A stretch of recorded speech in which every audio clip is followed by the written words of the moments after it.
तो मेरे साथ दोनों हाथ उठाइए और गगन भेदी नारा लगाइए, जय श्री राम, जय श्री राम, जय जय श्री राम। क्या बंगाल में धर्म पर लड़ा जाएगा चुनाव? अरे बनता दीदी, बंगाल में जय श्री राम नहीं बोलना जाएगा तो कहां पाकिस्तान में बोला जाएगा क्या? क्या है विकास मॉडल वर्सेस विनाश मॉडल? मोदी सरकार गरीब कल्याण के लिए प्रतिबद्ध है, ममता सरकार भतीजे कल्याण के लिए प्रतिबद्ध है। क्यों बंगाल की जंग हिंदू मुस्लिम पर आई?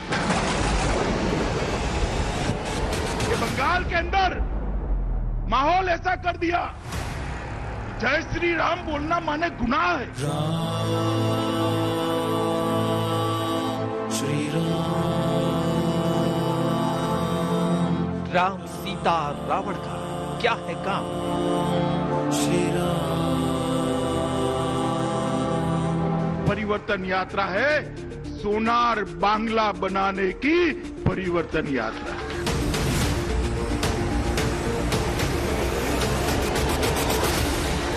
रथ वाले पथ से क्या परिवर्तन आएगा?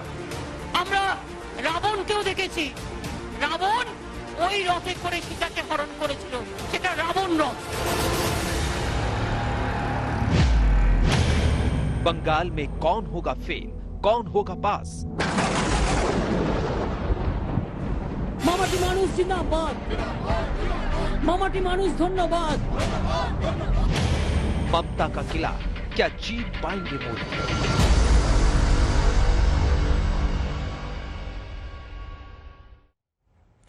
तो पश्चिम बंगाल में जबरदस्त घमासान। नमस्कार, आप देख रहे हैं स्पेशल रिपोर्ट, आपके साथ मैं हूं अंजना ओम कश्यप। आज सीएए पर सबसे बड़ी खबर पश्चिम बंगाल से आई।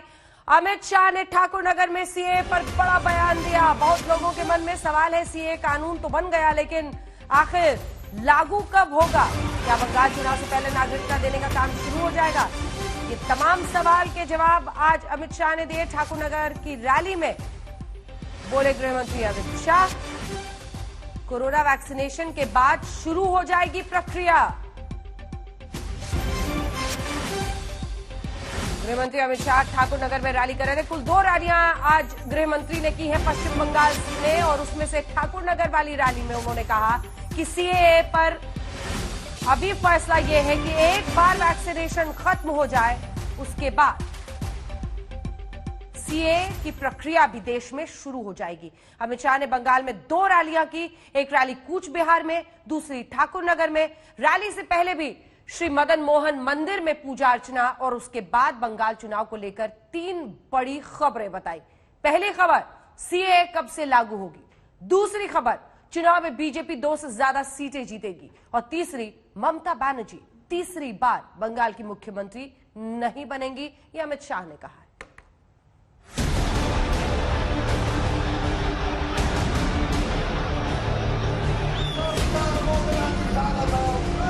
ये मतवा समाज की जो भीड़ यहाँ पर, लोग यहाँ पर, माताएं, बहनें, भाई यहाँ पर एकत्रित आए हैं, वो बताता है कि पश्चिम बंगाल में अगली सरकार भारतीय जनता पार्टी की सरकार बनने जा रही है।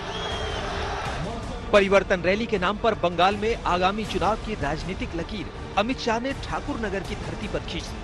ममता बनर्जी के गढ़ में घुसकर अमित शाह ने हुंकार भरी, और उस हुंकार के पीछे ताकत मतुआ समाज की है। शांतनु ठाकुर से वादा किया था कि मैं जरूर आऊंगा, और ये सीएए के लिए जो भ्रांति फैलाते हैं उनको कठोर जवाब अपने मुंह से मैं दूंगा, मैं जरूर आऊंगा। मीडिया वाले और तृणमूल कांग्रेस वाले सभी सीएए के बारे में सुनना चाहते हैं। मुझे मालूम है, मैं बताता हूं सीएए के बारे में, डंके की चोट पर बताता हूं। सुना आपने, अमित शाह ने चुनावी रैली में सीएए का मुद्दा उछाल दिया। बंगाल में जैसे ही सीएए की एंट्री हुई, चुनाव सीधे सीधे हिंदू और मुसलमान की लाइन पर पहुंच गया। ममता बनर्जी एक बार नहीं 100 बार ऐलान कर चुकी हैं कि बंगाल में सीएए लागू नहीं होगा, लेकिन बीजेपी सीए के जरिए मतवा समाज को नागरिकता देने की प्रक्रिया के आखिरी चरण में होने का दावा कर रही है। यहाँ मतवा समाज के लोग हैं और भी कई लोग हैं नाम शूद्र समाज के, हर जाति से बांग्लादेश के से शरणार्थी के रूप में यहां पर लोग आए हैं। 70 साल हो गए, उनको ना नागरिकता मिलती है ना सम्मान मिलता है। जब विभाजन हुआ, कांग्रेस के नेताओं ने वादा किया था कि जो भी हिंदू शरणार्थी आएंगे हम सबको नागरिकता भी देंगे, उनको सम्मान भी देंगे और उनको गले से भी लगाएंगे। गले लगाना तो दूर रहा, नागरिकता नहीं दी। 2018 में हमने वादा किया था कि 19 में नरेंद्र मोदी सरकार चुनकर लाइए, हम सिटीजनशिप में अमेंडमेंट कर कर कानून लाएंगे जो मेरे मतवा समाज के भाइयों को भारत की नागरिकता देगा, भारत की नागरिकता देगा। हमने 2018 में वादा किया था, 19 में मतवा समाज ने हमारी झोली कमल के फूलों से भर दी। मोदी सरकार बनी और हमने तनिक भर भी देर नहीं की। 2020 में ही हम सीए लेकर आए और आज कानून अस्तित्व में आए। बीच में कोरोना आ गया, ममता दीदी ने शुरू कर दिया कि झूठा वादा है, कुछ होगा नहीं, देंगे नहीं, और वो देंगे तो हम देने देंगे नहीं, हम उसको रोकेंगे, मेरी जान है तब तक नहीं होगा। ममता दीदी, हम तो वो लोग हैं जो कहते हैं वो करते हैं, जो कहते हैं वो करते हैं। हमने सीए का कानून पारित किया है।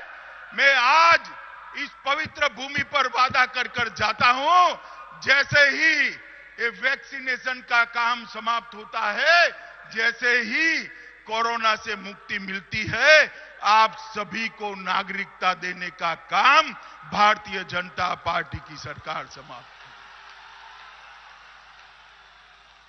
ये देश की संसद का कानून है, आप कैसे रोकोगे?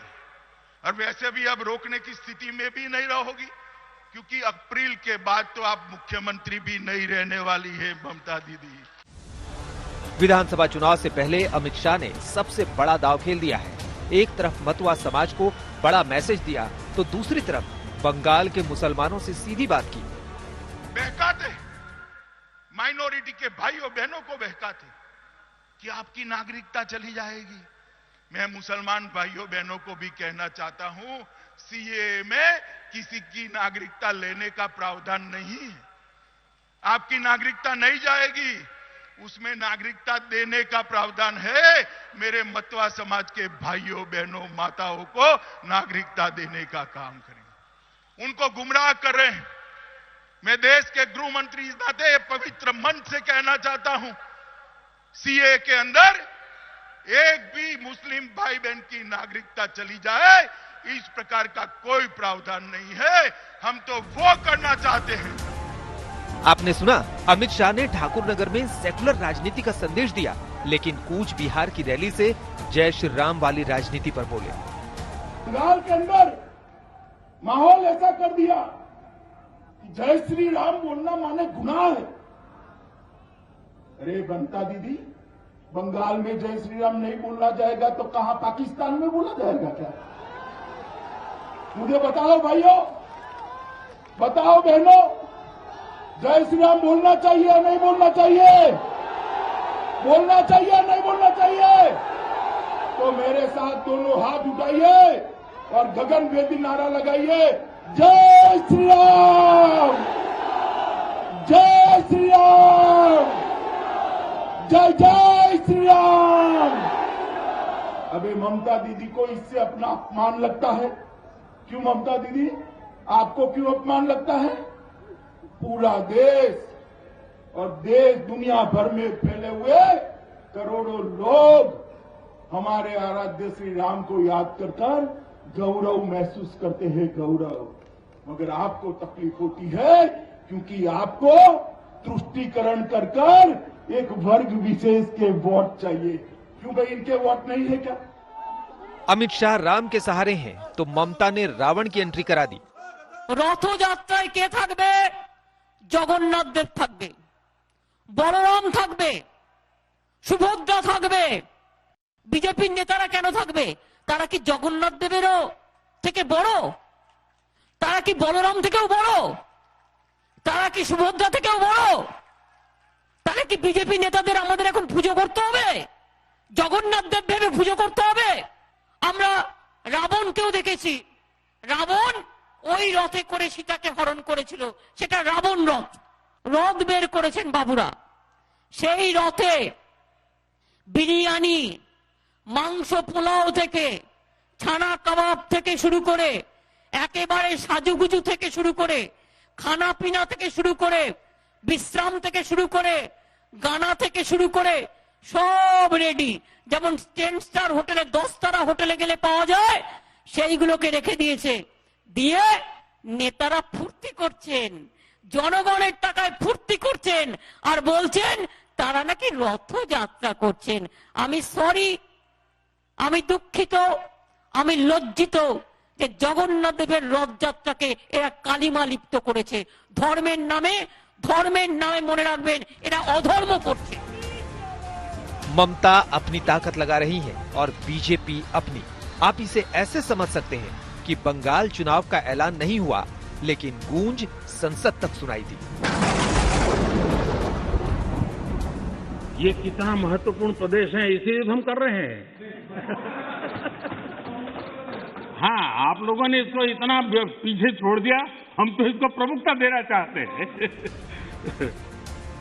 वार और पलटवार की धार बता रही है कि बंगाल का चुनावी दंगल आने वाले दिनों में जबरदस्त होगा, क्योंकि दंगल में उतरे खिलाड़ी एक से बढ़कर एक हैं। आज तक ब्यूरो। घमासान जबरदस्त। वाकई बंगाल में चुनावी जीत और हार का एक बड़ा फैक्टर मतुआ समाज है। 2019 में मतुआ समाज ने बीजेपी पर भरोसा किया, लेकिन क्या 2021 में मतुआ समाज एक बार फिर बीजेपी को चुनेगा? आखिर बंगाल चुनाव में मतुआ समुदाय कितना बड़ा फैक्टर है कि सब उसको रिझाने की कोशिश करें। देखिए, क्या मतुआ है बंगाल के भाग्य विधाता?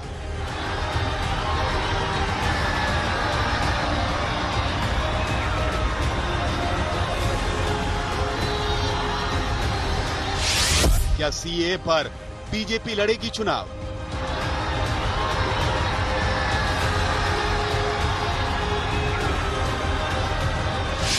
क्या है बंगाल की जीत का मतुआ फैक्टर?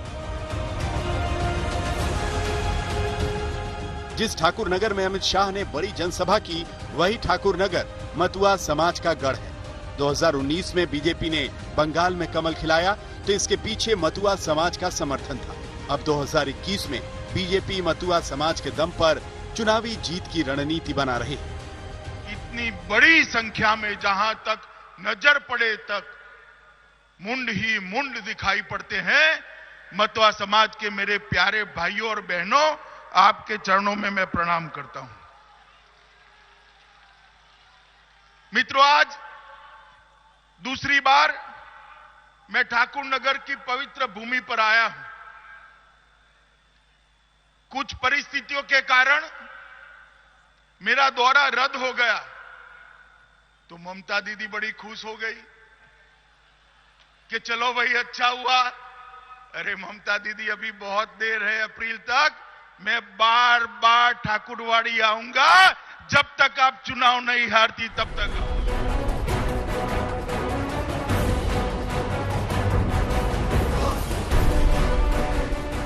आपको ये तस्वीरें याद होंगी जब अमित शाह मतुआ परिवार के घर लंच करने पहुंचे थे। शाह ने जमीन पर बैठकर भोजन किया था। असर ये हुआ कि अगले दिन ममता बनर्जी भी मतुआ समुदाय से मिलने पहुंच गई। आखिर ऐसा क्यों? आप आंकड़ों से समझिए। बंगाल में मतुआ एक प्रभावशाली हिंदू दलित जाति है। मतुआ दलितों का करीब 50 विधानसभा सीटों पर प्रभाव है। ये जाति मूल रूप से पूर्वी पाकिस्तान की रहने वाली थी। देश विभाजन के समय बंगाल में आकर बस गई थी। बंगाल की 10 करोड़ की आबादी में इनका हिस्सा 17.4% है। तृणमूल और बीजेपी की नजर दलित मतुआ समाज पर है। बंगाल की राजनीति में जातियों को अपने पाले में लाने की कोशिश खूब होती है। बीजेपी सीएए से मतुआ समाज को नागरिकता देने का वादा करके अपने पाले में लाने में कामयाब रही। लेकिन बीजेपी जिस मुद्दे पर मतुआ को अपने साथ लेकर चल रही है, उसी सीएए के खिलाफ ममता का स्टैंड है।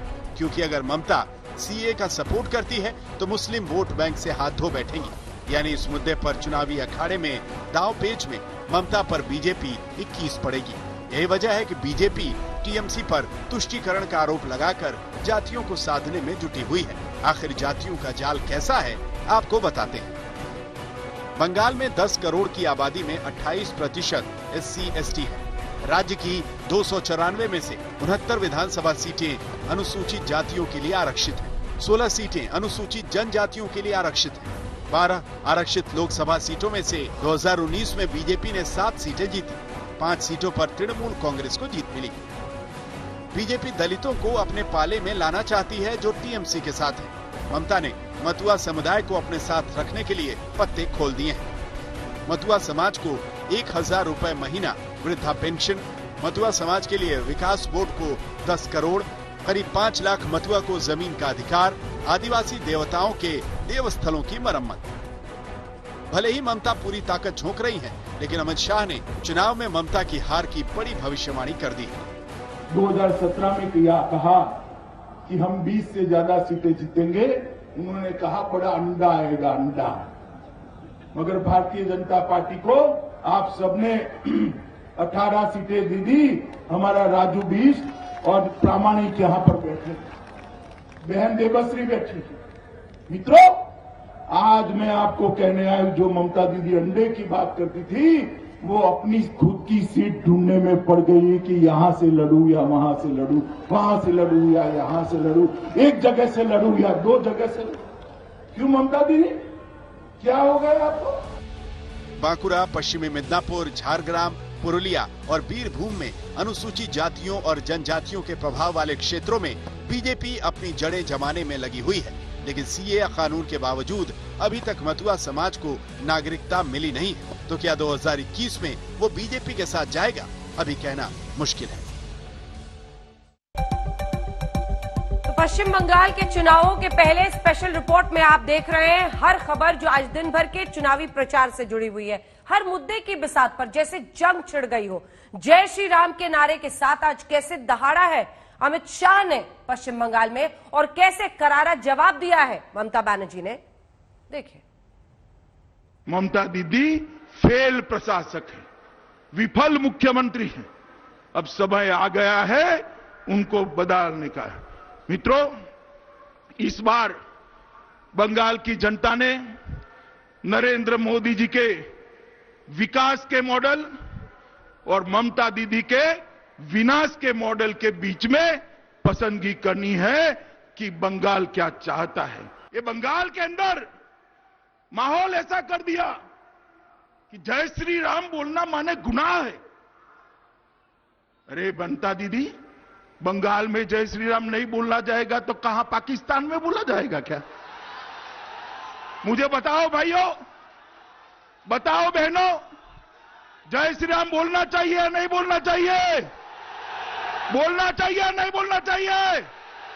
तो मेरे साथ दोनों हाथ उठाइए और गगनभेदी नारा लगाइए, जय श्री राम, जय श्री राम, जय जय श्री राम। अबे ममता दीदी को इससे अपना अपमान लगता है। क्यों ममता दीदी, आपको क्यों अपमान लगता है? पूरा देश और देश दुनिया भर में फैले हुए करोड़ों लोग हमारे आराध्य श्री राम को याद कर कर गौरव महसूस करते हैं, गौरव। मैं सुबह में जब मालदा से आ रहा था तो मेरे को जर्नलिस्ट ने पूछा, जी दीदी अमित शाह जा रहा है, आपको कुछ बोलना है? मैं बोला देखो, हम क्यों बोलेगा, उनका आने का हक है, वो आ सकता है, बोल सकता है, उसका फ्रीडम है, हम क्यों इसमें जाएगा?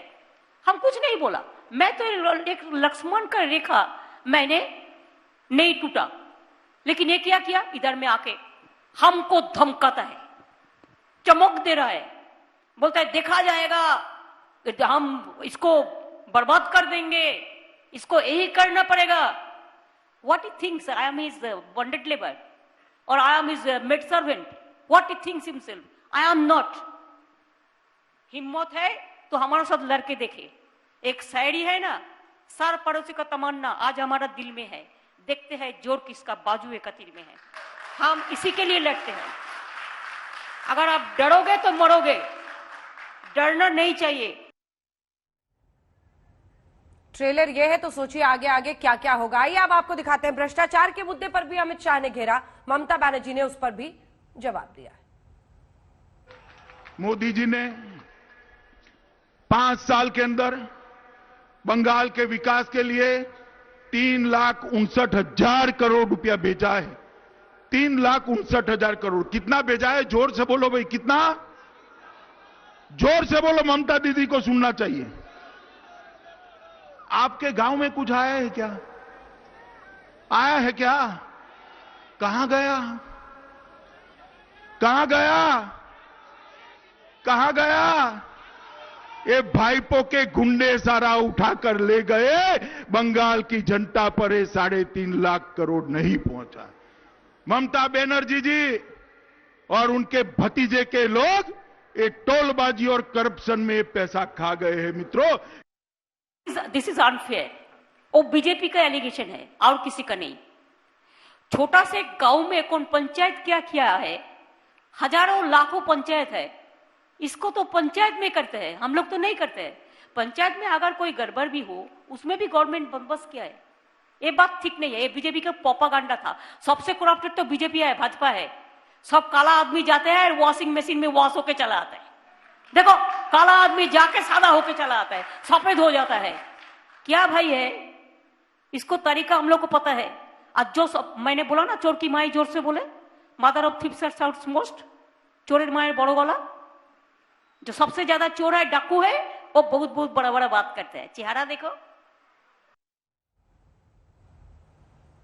तो इंडिया टुडे के इस ईस्ट कॉन्क्लेव में थोड़ी ही देर में अमित शाह आज तक पर लाइव होंगे. इससे पहले बात जरा चीन की करते हैं. आखिरकार चीन की हेकड़ी निकल गई. भारत के मजबूत इरादों के आगे उसे झुकना पड़ा और पूर्वी लद्दाख में पैंगोंग लेक से अपनी सेना पीछे ले जाने पर राजी होना पड़ा. जी हां, चीनी सैनिक पीछे हटने लगे हैं. वो उस जगह तक पीछे जाएंगे जहां पिछले साल अप्रैल में वो मौजूद थे. रक्षा मंत्री राजनाथ सिंह ने राज्यसभा में ये जानकारी दी. भारतीय सेनाओं ने इन सभी चुनौतियों का डटकर सामना किया है सभापति महोदय, तथा अपने शौर्य और बहादुरी का परिचय पेंगांग त्सो के साउथ नॉर्थ बैंक पर दिया है. भारतीय सेनाएं अत्यंत बहादुरी से लद्दाख की ऊंची दुर्गम पहाड़ियों तथा कई मीटर बर्फ के बीच में भी सीमाओं की रक्षा करते हुए अडिग हैं और इसी कारण हमारा एज बना हुआ है. कहते हैं झुकती है दुनिया, झुकाने वाला चाहिए. लद्दाख में करीब 7 महीने से चीन के साथ जारी तनाव के संदर्भ में ये कहावत बिल्कुल सटीक साबित हुई है. भारतीय सैनिकों की अदम्य दिलेरी और मोदी सरकार की कूटनीतिक कोशिशों के आगे आखिरकार ड्रैगन ने हथियार डाल दिए. चीन की सेना ने पैंगोंग लेक से पीछे हटना शुरू कर दिया है. रक्षा मंत्री राजनाथ सिंह ने आज राज्यसभा में ये अहम जानकारी दी. मुझे यह बताते हुए सभापति महोदय गर्व महसूस हो रहा है कि भारतीय सेनाओं ने इन सभी चुनौतियों का डटकर सामना किया है सभापति महोदय, तथा अपने शौर्य और बहादुरी का परिचय पेंगांग त्सो के साउथ नॉर्थ बैंक पर दिया है. इस समझौते पर कार्रवाई कल से नॉर्थ एंड साउथ बैंक पर प्रारंभ हो गई है. यह उम्मीद है इसके द्वारा पिछले साल के गतिरोध से पहले जैसी स्थिति बहाल हो जाएगी. चीनी सेना के पीछे हटने का खुलासा कल ही चीनी सरकार के मुखपत्र ग्लोबल टाइम्स ने कर दिया था. आज संसद में बयान से रक्षा मंत्री ने इस पर मुहर लगा दी. रक्षा मंत्री ने इस समझौते की विस्तार से जानकारी दी. समझौते के मुताबिक पैंगोंग झील के उत्तरी और दक्षिणी तट पर दोनों देश फॉरवर्ड सैनिकों को पीछे हटाएंगे. चीन जहां अपनी सेना को उत्तरी तट पर फिंगर 8 के पूर्व की तरफ रखेगा, वहीं भारतीय सेना फिंगर 3 के पास स्थित अपने स्थायी बेस मेजर धान सिंह थापा पोस्ट पर रहेगी. सैनिकों की वापसी की प्रक्रिया के बाद बाकी मुद्दों के हल पर बातचीत जारी है. समझौते के 48 घंटे के भीतर दोनों देश के सीनियर कमांडर स्तर की बातचीत होगी.